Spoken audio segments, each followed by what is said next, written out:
하나님 말씀 우리 함께 보겠습니다. 요한복음 18장입니다. 하나님 말씀 요한복음 18장 28절에서 33절의 말씀입니다. 하나님 말씀을 귀 기울여 들어주시기 바랍니다.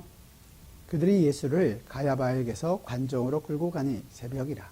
그들은 더럽힘을 받지 아니하고 유월절 잔치를 묵고자 하여 관정에 들어가지 아니하더라. 그러므로 빌라도가 밖으로 나가서 그들에게 말하되 너희가 무슨 일로 이 사람을 고발하느냐.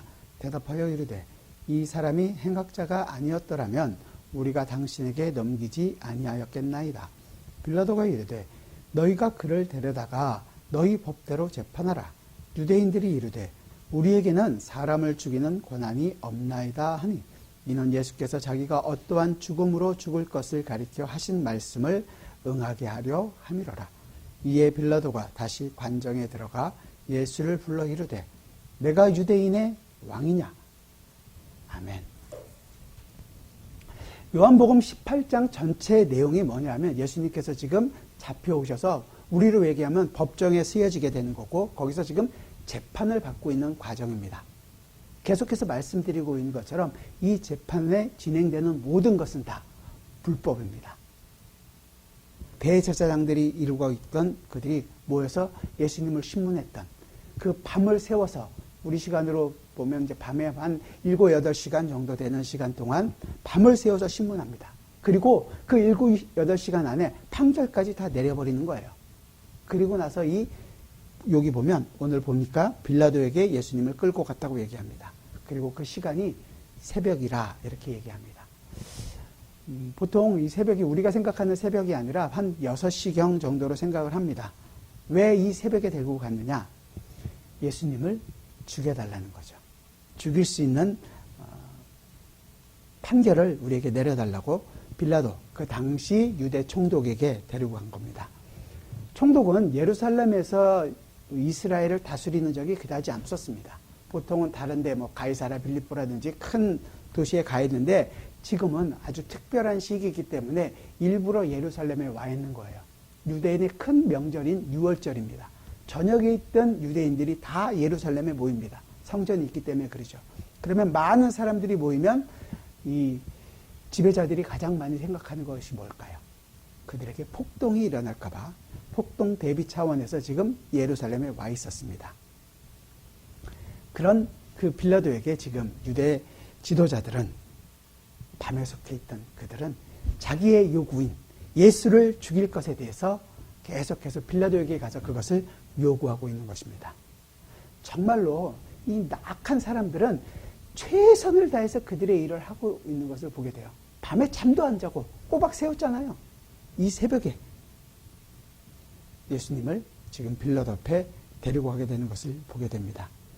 그런데 이 전체적인 진행 과정 속에서 우리가 결론적으로 미리 한번 좀 보고 갈 내용이 32절이에요. 예수님은 이 일에 대해서 이렇게 얘기해요. 이는 예수께서 자기가 어떠한 죽음으로 죽을 것을 가리켜 하신 말씀을 응하게 하려 함이로라. 성경을 그러니까 결국은 응하게 한다는 거죠.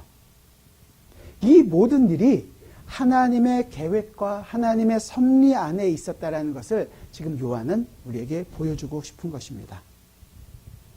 이 일을 지금 주도권을 이끌어가고 있는 것이 유대 지도자들이나 아니면 재판관에 서고 있는 유대 총독 빌라도에게 있는 것처럼 보이지만 사실은 누구에게 있는 거예요? 하나님께서 계획하고 하나님의 섭리 안에서 진행되고 있다는 것을 우리에게 이야기해 주고 있습니다. 이 일을 우리가 한번 살펴보겠습니다. 우리 28절을 같이 한번 보죠. 28절을 같이 읽겠습니다. 시작. 그들이 예수를 가야바에게서 관정으로 끌고 가니 새벽이라. 그들은 더럽힘을 받지 아니하고 유월절 잔치를 먹고자 하여 관정에 들어가지 아니하더라. 관정이라는 것은 총독이 다스리는 그 관사는 우리는 재판관까지 같이 하고 있으니까 그렇게 생각하시면 됩니다. 이게 유대인들이 있는 곳이기 때문에 여기서 얘기하는 것처럼 이스라엘 사람들은 거룩함을 더럽히지 않게 하기 위해서 안으로 들어가지 않는 거죠. 왜? 유월절 잔치에 참여하게 되니까. 이방 땅과 접촉하게 되면 그날은 하루를 우리로 얘기하면 격리를 해야 되거든요. 그래서 더럽히지 않고 거룩함을 지켜서 유월절 잔치에 참여하고 싶기 때문에 들어가질 않는 것입니다. 쉽게 얘기하면 이런 거예요. 율법을 잘 지키려 하기 때문에 지금 거기에 들어가지 않는다는 것이죠. 참 우리의 생각에서 조금도 벗어나지 않는 이 유대 지도자들을 볼 수 있는 거죠. 율법을 지키려고요? 조금만 생각해 봅시다. 예수님이 누구신가요? 요한은 처음부터 얘기하잖아요. 세상 죄를 지고 가는 하나님의 어린 양으로다. 그렇죠? 여기서 얘기하는 어린 양은 어떤 어린 양일까요? 당연히 유월절 어린 양 아니겠습니까? 우리를 위하여 십자가에 죽은, 그것을 상징적으로 보여주는, 죽어서 그 문설주에 맞춰서 죽음의 신이 그 집을 넘어가게 했던 바로 그 어린 양입니다. 실질적으로 유월절의 주인은 예수를 죽이러 가는 것인데 자기들은 그 절기를 잘 지키려고 이방인에게 안 가겠다고 얘기하는 거예요. 율법을 철저하게 지키기 때문에 그 율법으로 어떻게 하는 거예요? 예수님을 죽이려고 하는 겁니다.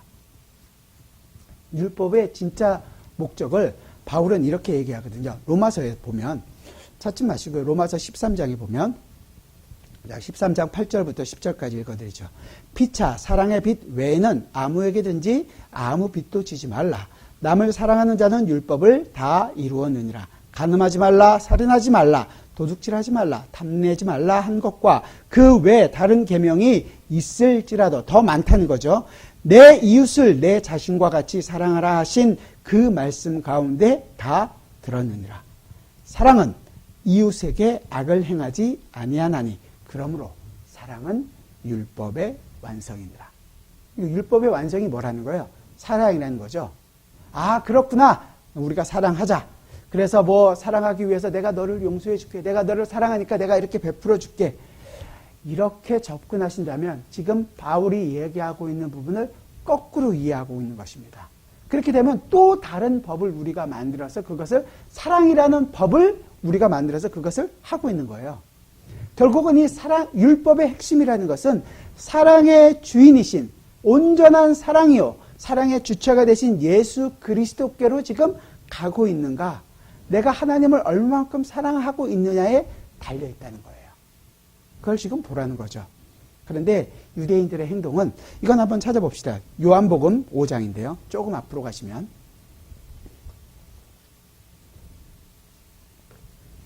요한복음 5장 39절부터 유대인들의 마음이 어땠는지 예수님이 지적하는 것입니다.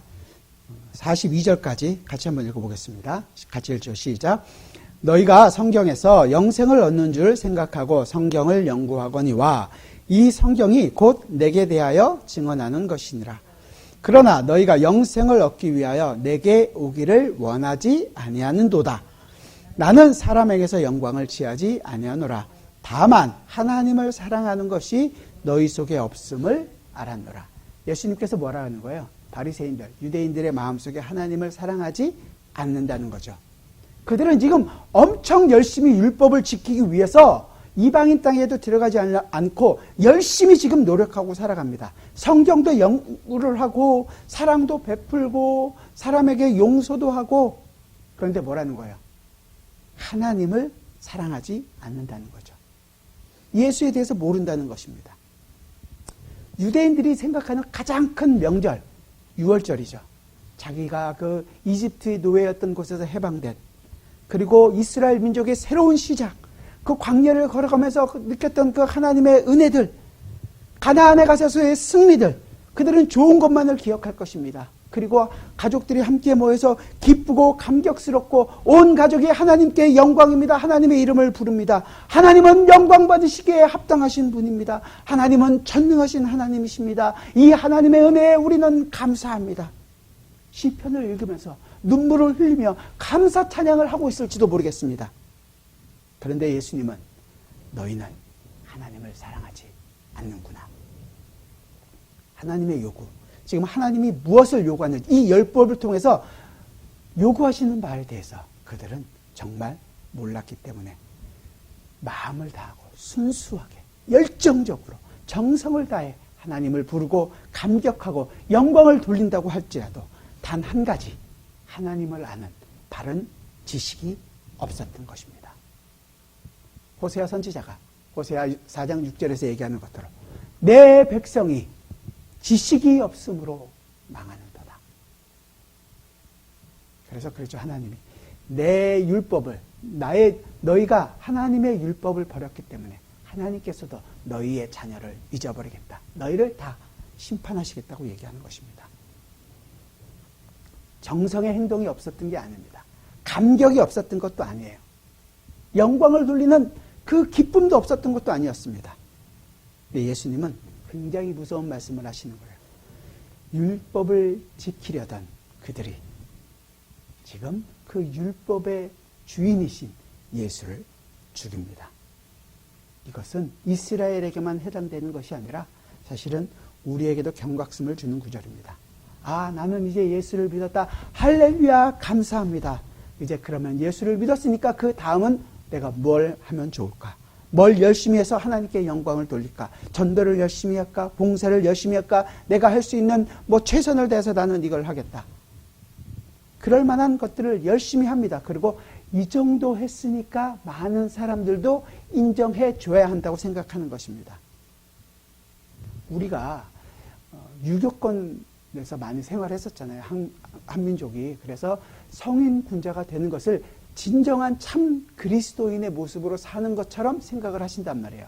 그러니까 그렇게 살지 말라는 것이 아니라 그 의미와 목적을 전혀 이해를 하셔야 된다는 얘기예요. 설교자로서의 가장 큰 욕심이 뭘까요? 이렇게까지 열정적으로 설교를 하는데, 이렇게까지 열심히 준비해서 하는데 인간들이 못 알아듣는다면 이게 말이 되나?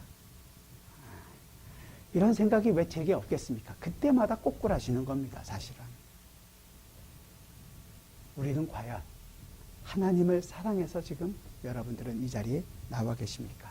아니면 매주 그냥 습관적으로 주일이니까 이스라엘 그 지도자들이, 유대인들이 했던 것처럼 율법을 지키기 위해 이 자리에 나온 것입니까? 나는 과연 예수 그리스도를 사랑하는지. 유대인들의 행동은 자신을 사랑하는 자의 행동이었습니다. 그래서 유대인들은 이 율법을 가지고 지키려고 예수를 죽입니다.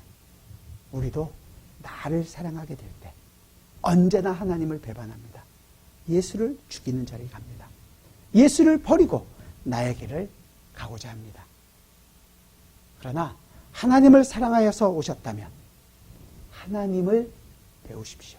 하나님을 더 알아가십시오. 그 하나님의 사랑 앞에 여러분의 무릎을 꿇으십시오. 그 하나님의 음성을 듣고 그 하나님의 가족들과 함께 영원한 기쁨의 교제를, 사랑을 나누십시오. 여러분 한 사람 한 사람이 영원한 하나님의 나라의 형제요 자매들 아닙니까? 우리 중에 어떤 사람은 힘들 수도 있고 어떤 사람은 기쁠 수도 있고 어떤 사람들은 정말로 괴로워서 밤잠을 이룰 수도 있습니다. 그 짐들을 함께 짊어지며 함께 하나님의 나라로 걸어가야 하는 것이 마땅하지 않겠습니까? 보여주고 있는데도 모른다면 빨리 회개해야 됩니다. 아니면 이것까지 어떻게 알려줄 수 있을까? 속으로만 앓고 있다면 보이십시오. 안 하고 있다면 내가 지금 저 사람을 내 가족으로 생각하지 않는 것입니다. 여러분, 제 질문은 이거예요. 여러분들이 만약에 꽁꽁 앓고 있다면 누가 진정한 여러분의 가족입니까? 누가 하나님의 가족으로 이 자리에 지금 앉아 있는 것입니까? 우리 스스로 반드시 점검해야 합니다. 유대인들은 지금 자기들이 하는 일이 무슨 일인지 알지 못합니다. 자기의 머릿속에 예수를 죽여야 한다는 생각, 그 생각이 가득 차 있기 때문에 그 율법을 최선을 다해서 지키기 위하여 예수를 죽입니다. 그리고 자기들은 열심히 지키고 있다는 것으로 만족하고 살아갑니다. 그러나 지금 주님은 하나님의 말씀을 응하고 계십니다. 우리가 좀 전에 봤던 32절에서 말씀을 응하게 하려 함이라. 예수님 자신의 그 죽음에 대한 말씀을 응하게 하기 위하여 이방인에게 예수님이 넘겨지고 있는 것이죠. 그리고 그 안에서 이 바리새인이 중심이 된 공회원들의 의도가 어떻게 보면 적나라하게 들어옵니다. 그들은 자기 손이 아닌 침략자요, 정복자이고 지금은 자신을 통치하고 있는 그 세력의 힘으로 자신들의 뜻을 이루고 싶어 합니다. 왜 유대인들은 지금 이방인에게, 로마인에게 이 예수님을 보냈을까요? 한마디로 얘기하면 자기들이 지금 하고 있는 일에 대해서 정당성을 확보하고 싶은 거였습니다. 로마의 법대로 처리한다면 마치 모든 것이, 이것은 로마 법대로 우리 지배하고 있는 모든 사람들이 그들이 한 것이기 때문에 이건 정당한 것처럼 보이기 위해서, 그래서 로마 총독에게 예수님을 데려갑니다. 오늘 본문에 보면 잘 나와 있죠. 29절부터 제가 보죠. 29절부터 우리 31절까지 같이 한번 읽어볼까요? 29절부터 31절 시작. 그러므로 빌라도가 밖으로 나가서 그들에게 말하되 너희가 무슨 일로 이 사람을 고발하느냐? 대답하여 이르되 이 사람이 행악자가 아니었더라면 우리가 당신에게 넘기지 아니하였겠나이다. 빌라도가 이르되 너희가 그를 데려다가 너희 법대로 재판하라. 유대인들이 이르되 우리에게는 사람을 죽이는 권한이 없나이다 하니, 사실은 이건 거짓말입니다. 거짓말임에도 불구하고 이렇게 얘기할 수밖에 없었던 것은 처음에 얘기했던 것처럼 정당성을 확보하는 거예요. 그 정당성이라는 것은 왜냐하면 이스라엘의 민심을 잠재우는 것이 사실은 목적이었기 때문에 그럽니다. 생각해 보세요. 일주일도 안 됐습니다. 예수님이 예루살렘에 입성할 때 수많은 군중들이 나와서 종려나무를 깔고 자기의 옷을 깔고 호산나 호산나 다윗의 자손 임금으로 왕으로 지금 대접하고 있는 것이었습니다. 호산나는 우리를 구원해달라는, 구원하소서라는 뜻으로 지금 이야기하고 있는 거죠. 그러니까 예수님을 어떻게 보면 우리를 구원할 그럴 왕으로 삼아서 지금 이 일을 많은 사람들이 따르고 있는 거죠. 그 예수님이 따르는 사람들이 더 이상 동요하지 못하도록 그들을 막을 요량으로 로마에 의해서 그가 죽게 되었다라는 것을 보이고 싶은 거였습니다. 유대 지도자들은 예수를 죽일 기회들을 항상 엿보고 있었습니다. 그리고 이제 때가 됐다고 판단하고, 그랬음에도 불구하고 민심은 두려웠던 겁니다. 그래서 민심이 동요하지 못하도록 로마의 힘을 사용하고 싶었던 거죠. 로마에 의해 죽었다. 우리는 어쩔 수 없었다. 혹 있을지 모를 그 민심의 동요에 대처할 수단까지 그들은 생각하고 있었던 거였습니다. 말씀드린 것처럼 유대법으로 사용이 불가능했다고요? 아니요, 그렇지 않습니다. 여러분 잘 아시는 바대로 사도행전 7장에 보면 그 유명한 스데반 집사의 설교가 나옵니다. 그렇죠? 구약을 그렇게 한 장으로 쫙 정리할 수 있는 실력이 있었다면 제가 얼마나 좋았겠습니까만, 그렇게 설명을 쫙 하고 그렇게 감동적인 설교였음에도 불구하고 어떻게 됐습니까? 유대인들이 일어나 돌을 들어 죽였습니다. 그때 로마가 나타나서 로마 군사들이 와서 죽이지 못하게 말렸습니까? 아니었습니다. 좋습니다. 스데반은 유대인이니까. 바울은 어땠나요? 안 죽었나요? 죽을 뻔한 기억들도 있습니다. 거의 죽은 것처럼 돼서 내다 버렸습니다. 로마 사람인 이 바울에게까지 돌을 던져서 때려서라도 죽이는 사람들이 바로 유대인이었습니다. 그때 바울을 보호하기 위하여, 로마 시민은 바울을 보호하기 위하여 로마 군대가 출동해서 바울을 지켰나요? 아니었습니다. 로마도 어느 정도 자기들의 법대로, 종교 법대로 하는 거에 대해서는 인정하고 있었던 거였죠. 그럼에도 불구하고 그들은 이 자기들이 지금 하고 있는 말이 거짓임에도 불구하고 예수님을 지금 로마의 총독 앞으로 데려갑니다. 폭동이 일어날 것을 걱정한 거죠. 자기 스스로 책임을 회피하고 민심을 생각하는 이 유대 지도자들은 한마디로 얘기하면, 우리로 얘기해서 온갖 잔머리를 굴리고 있는 겁니다. JQ가 굉장히 높은 거죠. 여기 잔머리를 JQ라 그러는데, 온갖 술수를 동원해서 외부의 세력까지, 로마 총독까지 세력까지 해서 자기 뜻을 이루고자 합니다. 그러나 그 머리는 사실은 언제나 하나님의 뜻에 미칠 수가 없습니다. 하나님의 뜻은 그 안에서도 반드시 하나님의 뜻을 이루어 내십니다. 여러분의 삶에서도 한두 번쯤은 경험하지 않으셨나요? 우리 의도와는 전혀 상관없는 결과들을 얻게 될 때가 있잖아요. 이렇게 하고 싶었는데. 여러분들이 지금 제가 여기서 설교하는 이유입니다.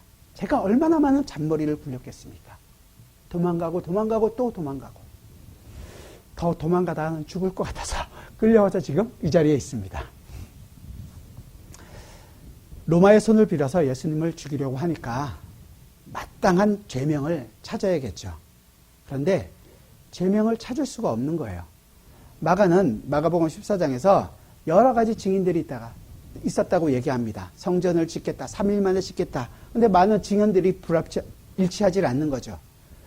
신성모독 때문에 그들은 사실은 옷을 찢고 신성모독 같은 것 때문에 죽이려고 하는 것이었습니다.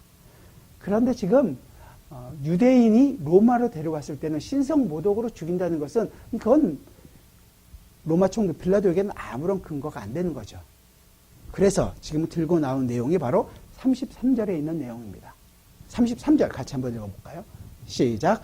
이에 빌라도가 다시 관정에 들어가 예수를 불러 이르되 내가 유대인의 왕이냐? 유대인의 왕이라고 했다는 거예요. 처음 예수님께서 유대인에게 신문을 받으실 때 죄명이 뭐였냐면 성전을 더럽히는 것 아니었냐. 그런데 그건 유대인의 문제고 로마하고는 전혀 상관이 없었던 거였어요.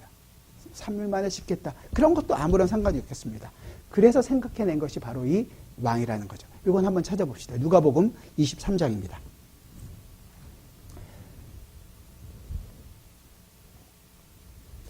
누가가 이 부분을 설명해 주는 부분인데요. 누가복음 23장 2절입니다. 137페이지. 같이 읽어봅시다. 시작.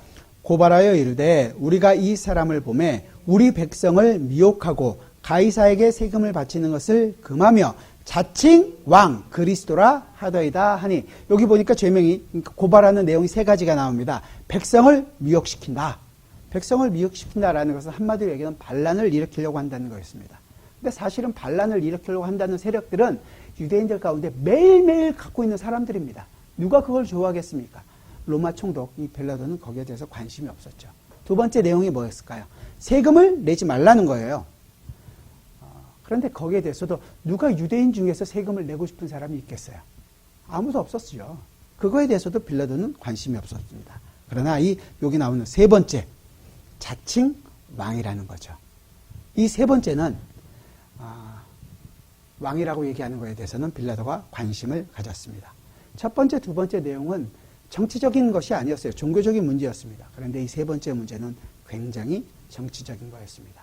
그래서 그들은 예수를 지금 빌라도에게 넘기게 되었습니다. 자신을 유대인의 왕이라고 했다는 거죠. 그것을 자기 마음대로, 유대인들 마음대로 처벌할 수 없었기 때문에 그래서 지금 이방인인 그 로마에게도 데리고 온 것이었습니다. 사실 유대인의 왕이란 이 메시아라는 뜻은 아주 틀린 말은 아니죠. 그들이 근데 노리고 있는 것은 이런 거예요. 우리에게 왕은 가이사밖에 없습니다. 가이사만이 우리의 왕인데 지금 자신을 왕이라고 하니 이는 로마를 대적하는 자라는 거죠. 그 로마를 대적하는 자는 로마 법대로 죽여야 된다는 것입니다. 그리고 지금 빌라도 앞에 왔고, 이것 때문에 빌라도는 모든 성도들이 다 아는 이름이 되어버렸습니다. 우리가 오늘 고백했던 사도신경의 내용 보면 이 내용이 나오죠. 본디오 빌라도에게 고난을 받으사.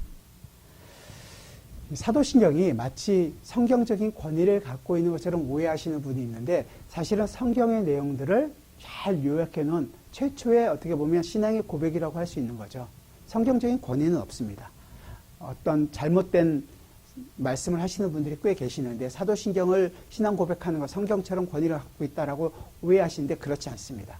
말씀 보존학회라든지 어떤 교파에서는 교리 이런 우리가 얘기하고는 신앙 고백 이런 것은 없어도 된다. 우리는 오직 성경만 믿는다. 우리는 성경을 안 믿습니까? 성경이 뭔데요? 그 성경의 내용을 잘 요약하고 정리해 놓은 것이 교리이고 그것을 우리의 신앙문으로 읽는 것이 바로 신앙의 고백입니다.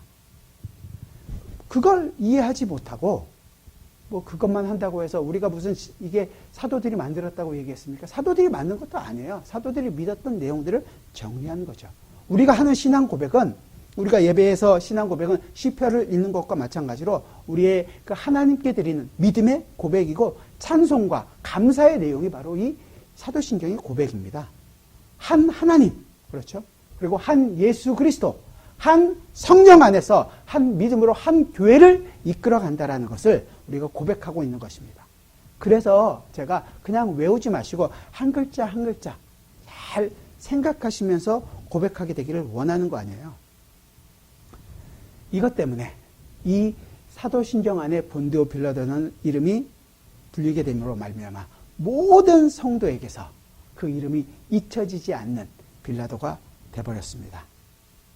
그리고 여러분들이 생각하실 것은 이 모든 과정 속에서 이 과정은 사실은 성경을 응하는 것이요. 또한 하나님이 우리에게 주시는 놀라운 문제가 사실은 이 안에서 나오게 됩니다. 우리 마태복음을 한번 찾아보겠습니다. 마태복음 20장입니다. 마태복음 20장 19절. 계속 요한복음, 누가복음 앞으로 조금씩 나가고 있죠. 신약성경 34페이지. 한 절이니까 우리 같이 읽겠습니다. 마태복음 20장 19절입니다. 같이 읽죠. 시작.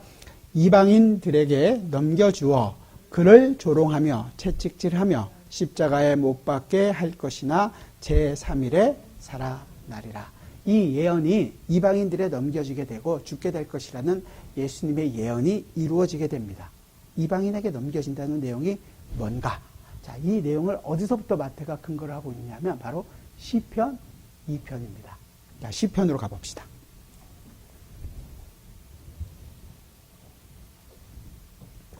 시편 2편 1절부터 우리 3절의 내용입니다. 찾으셨으면 우리 같이 읽어봅시다. 시작. 어찌하여 이방 나라들이 분노하며 민족들이 헛된 일을 꾸미는가? 세상의 군왕들이 나서며 관원들이 서로 꾀하여 여호와 그의 기름 부음 받은 자를 대적하며 우리가 그들의 맨 것을 끊고 그의 결박을 벗어버리자 하는도다. 이방 나라가 하는 일이 뭐냐 하면 하나님을 거역합니다. 그 기름 부음 받은 자, 메시아죠. 메시아를 대적하는 일을 한다는 거예요. 그를 죽이는 것입니다. 쉽게 얘기해서 이거예요. 우리에게는 왕이 필요하지 않다는 거죠. 왜? 내가 왕이니까. 이 왕의 문제가 등장하는 것입니다. 이건 굉장히 중요한데요. 사실 우리에게 있어서도 우리 삶의 진정한 왕은 누구입니까? 이 시편 2편의 문제는 그들이 왜 메시아, 그 기름 부음 받는 자를 대적하느냐? 결국 왕이 누구냐는 거예요. 내가 왕인 것을 많은 사람들이 알고 확인하고 싶다는 거죠. 그래서 지금 빌라도가 묻는 거예요. 빌라도도 네가 유대인의 왕이냐? 빌라도도 지금 모르고 유대인도 몰랐습니다. 그 전까지 자기들은 꼼수로 해서 어떻게 해서든지 예수를 죽이고 싶어하는 그 마음만이 컸던 거죠. 하지만 실제 이 모든 문제는 뭐라고요? 누가 왕이냐? 이 문제를 지금 우리에게 보여주고 있는 것입니다. 그걸 통해서 사실은 예수님이 누구시며 지금 예수님께서는 어떤 일을 하시기 위하여 오셨고 이 하나님의 나라가 어떻게 우리 속에서 이루어지고 있으며 그 모든 문제들이 여기에 걸려 있다는 거죠. 그리고 예수님께서 이 일을 이루어가는 모든 과정 안에서 이 사실을 누가 왕인지를 보여주고 계신 것입니다. 우리는 이 일을 앞으로 계속 살펴볼 겁니다. 빌라도의 신문 과정을 통해서 그 내용을 우리가 알게 될 것이고 또 이 빌라도는 예수님이 무죄하다는 것을 알면서도 죄인으로 내어주게 됩니다. 그리고 좀 불쌍하게 보이면 용서를 받을까 채찍에 맞게도 되는 거죠. 소용없었고 결국은 십자가를 지고 골고다를 올라가십니다. 십자가에서 죽으시고 장사 지낸 바 되시죠. 우리가 보기에는 정말로 아무 힘이 없는 자의 모습이지만 사실 이 예수님이 우리의 왕이십니다. 우리로부터 배반당하시는 왕, 죽임당하는 왕. 그리고 그분은 죽는 것으로 끝나는 것이 아니라 3일 만에 부활하셨고 승천하셨고 다시 오신다고 약속하셔서 우리를 부르실 것입니다. 이 모든 일들을 우리는 이제 보게 될 것입니다. 그리고 이 일들을 살펴보시면서 여러분 마음 중심에 정말 이 말씀은 분명히 새기면서 보셨으면 좋겠습니다. 이 모든 일의 주인이 누구인가? 누가 우리의 왕인가? 누가 이 일을 진정으로 이끌어가고 있는가? 여러분의 인생의 왕은 누구십니까? 그 왕은 어떤 왕입니까? 그 왕을 알기 위하여 더욱더 이 말씀 앞에 말씀에 귀를 기울이시는 여러분이 되시기를 주님의 이름으로 부탁드립니다. 기도하겠습니다.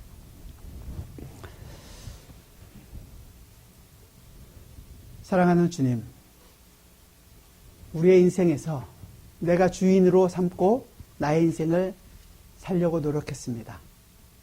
어찌어찌 해서든지 이 세상을 이겨보려고, 이 세상에서 내가 왕이라는 것을 증명하기 위하여 최선을 다했습니다. 하지만 그때마다 내 손에 잡는 것은 아무것도 없었고 결국 우리의 인생이 고독한 인생이라는 것을 깨우치는 것밖에 없었습니다. 그런 고독 안으로 주님께서 찾아와 주셔서 나의 고독과 나의 절망과 나의 모든 죄를 주님이 짊어지시고 나의 배반이 되어주시고 나의 그 죄의 대가를 치르기 위하여 십자가에 죽으셨습니다. 십자가에 죽으시는 그 왕, 우리는 쳐다보기조차 싫어하는 그 왕이 우리를 구원하신 예수 그리스도이십니다. 나의 왕되었던 모든 것을 벗어버리게 하여 주시고 주님이 나의 주인이고 왕되심을 항상 생각하며 살게 하여 주옵소서. 그리하여 내 인생이 나타나는 것이 아니라 예수 그리스도의 인생이 나타나며 예수 그리스도가 어찌하든지 보여지는 우리의 인생이 되게 하여 주옵소서. 그것이 우리의 진정한 기쁨이요 진정한 하나님께 대한 감사의 삶이 되게 하여 주옵소서. 예수 그리스도의 이름으로 기도드리옵나이다. 아멘.